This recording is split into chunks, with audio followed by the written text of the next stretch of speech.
Even when I'm working with like an exec, the first time you're out and they swear and they relax and they, especially American execs, who don't, people here don't swear as much as we do in the UK. Oh, I know. Professionally, people at work don't. Yeah. And we've gotten scared. We got beat up by that, And also now that you can use a word slightly improperly on Twitter and end up having, if you don't have Jon Stewart in your camp, you can end up in a lot of trouble. Oh yeah, that tsunami of disapproval that rises up. So, but I think it was Ricky Gervais said on his Twitter feed, and he said Twitter is where people go to deliberately misunderstand something and then get pissed off about it. Yeah. And he's right. There is so much of that. But on the flip side, I think sometimes maybe some of that kind of censoring that goes on now, and some of it certainly has made me think twice in a good way sometimes. There were things that you'd make joke about casually, you'd make jokes about anything and everything, and even though I do find I kind of, my hackles rise a little bit when someone says, a trigger warning, because sometimes it's bullshit. I mean, my wife saw something on, I think it's Tumblr, she hates Tumblr, because Tumblr is where people go to cry about nothing, and she saw something on there, and he said, oh my God, how could you put a picture of a dolphin without a trigger warning? I'm so scared of dolphins. And you think, go fuck yourself. You can't. Just fucking grow up and get out there. But there are some areas where maybe years ago we would have made comedy remarks about, not thinking there was a connection to reality, like you would have made a joke about rape on TV. Mm-hmm. Literally in the UK. Now I never would. But here's the thing. When my mom died, I'm a mama's boy, very close to my mom. She died the first day of 2000. And about 4 days later, after my mom had died, I was watching television while I was exercising, trying to get my mind off it. I put on Columbo, which seems pretty safe, and there was a funeral scene in Columbo, and I absolutely fell to pieces. I mean, it was not the time for me to see a funeral scene, It was one of those things where the remote's not really near you, and I thought, well, this will be over soon, and it went on and on about a person losing someone they loved, and I completely fell to pieces. I mean, it was really unpleasant. It was not cathartic. It was just a terrible experience. And the people that made Columbo, that's not an inappropriate thing to do. And that's not their responsibility to... We had, who I believe was an absolute hero. This woman was an absolute hero.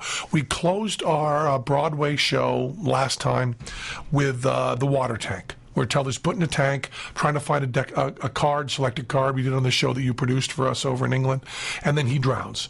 And he drowns in a little phone booth full of water. And as we started it and put Teller in the phone booth and closed it up, locked it, a woman got up. I didn't happen to notice her, but a woman got up and went into the lobby. And one of the ushers went after her, and the show went on. And afterwards, the usher came up to me and said, "We just had the most remarkable thing happen. You locked Teller in a tank full of water. We were prepared to have him drown, and a woman got up and very politely went into the lobby, and he said, I followed her to make sure things were okay, and he said, I got into the lobby, and she, her eyes were a little bit damp, and she was shaking a little bit, and she said, he said, is there anything wrong? And she said, absolutely not at all. I love Penn and Teller. I'm a big fan of Penn and Teller. In my family, there was a drowning-related death, and this is very disturbing for me, but it is my problem. It is not theirs. Everybody else should enjoy it. I understand this is entertainment.